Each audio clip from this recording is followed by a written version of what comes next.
সিরাজগঞ্জের কাজীপুরের মহাসড়ক সহ বিভিন্ন গুরুত্বপূর্ণ সড়কের পাশে গড়ে উঠেছে অসংখ্য করাত কল।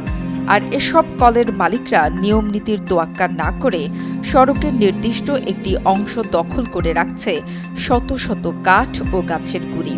ফলে সড়ক ছোট হওয়ায় প্রতিনিয়ত ঘটেই চলছে ছোট বড় দুর্ঘটনা। অটোরিকশা চালকেরা জানান, দিনের বেলায় ঝুঁকি নিয়ে গাড়ি চালানো সম্ভব হলেও রাতের বেলায় ঝুঁকি বেড়ে যায় কয়েক গুণ।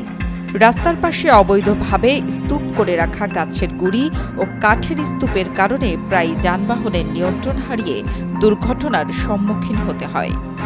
গত 15 ফেব্রুয়ারি সকালে উপজেলার ছালাভরা বাজার এলাকার করাত কলের সামনে এক দম্পতিকে বালুবাহী ট্রাক ধাক্কা দেয়। এ সময় গৃহবধূ জুলেখা রাস্তার পাশে স্তূপ করে রাখা গাছের গুঁড়ির উপর ছিটকে পড়ে ঘটনাস্থলেই মৃত্যু হয়। নিহতের স্বামী হারুনুর রশিদ হাসপাতালের বিছানায় এখনও মৃত্যুর সাথে পাঞ্জা লড়ছেন। স্থানীয় চালকরা বলছেন, রাস্তার পাশে স্তূপ করে রাখা গাছের গুঁড়ি থাকায় ঘটছে এমন দুর্ঘটনা। রাস্তার পাশে গুল থোয়ার জন্য আমরা যাত্রী ওঠানামা করতে পারি না। তারপরে চলাফেরা, গাড়ি ব্রেক দিলে বড় গাড়ি এসে আমাদের পিছন থেকে মারিয়া দেয়। আর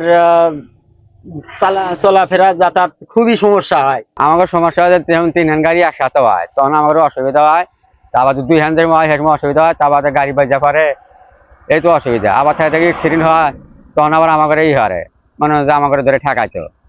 2 দিন আগে তো গুলির হাতে বাজা মানে 2 গাড়ি চাপা পড়ে মানে বউ মারা গেছে গা। তো আস্থা পরিষ্কার চাই, আমার কাছে আস্থা পরিষ্কার থাকলে আমার কাছে ভালো, সবার কাছে ভালো। বিষয়টি নিয়ে করাতকল মালিক সাইফুল ইসলামের সাথে কথা বলতে যায় কালের কণ্ঠের প্রতিবেদক, কিন্তু তিনি কোনো কথা না বলেই তড়িঘড়ি করে সটকে পড়েন। আমি আর কষ্ট করতে পারবো না, আমার লোক যা আছে সেই লোক নিয়ে আচ্ছা, আপনার মেলে যে মারা গেল এই বিষয়টা আপনি কিভাবে দেখতেছেন? ইতোমধ্যে অবৈধ করাত কল মালিকদের বিরুদ্ধে নোটিশ করার জন্য উপজেলা বন কর্মকর্তাকে বলা হয়েছে বলে জানান গাজীপুর উপজেলা নির্বাহী কর্মকর্তা। করাত কল ব্যবস্থাপনা বন বিভাগ করে উপজেলা বন কর্মকর্তাকে সকল করাত কলকে নোটিশ করতে বলা হয়েছে, করেছে ইতিমধ্যে। এছাড়া নোটিশ করার পরে তারা যদি নিজে থেকে না আসতে তখন আমরা ভ্রাম্যমাণ আদালতের মধ্যে ব্যবস্থা নেব। রাস্তা বাদে অন্তত 3 ফুট জায়গার মধ্যে কোনো স্থাপনা থাকা যাবে না, এমন নিয়ম সরকারি বিধানে থাকলেও গাজীপুর উপজেলায় ব্যাঙের ছাতার মতো গড়ে ওঠা অধিকাংশ করাতকল মালিকেরা নিয়ম নীতির তোয়াক্কা না করে নির্বিঘ্নে সরকারি জায়গা দখল করে চালিয়ে যাচ্ছে তাদের ব্যবসা। অবিলম্বে রাস্তার পাশ থেকে এসব গাছের গুঁড়ি অপসারণ করা হবে, এমনটাই দাবি স্থানীয়দের।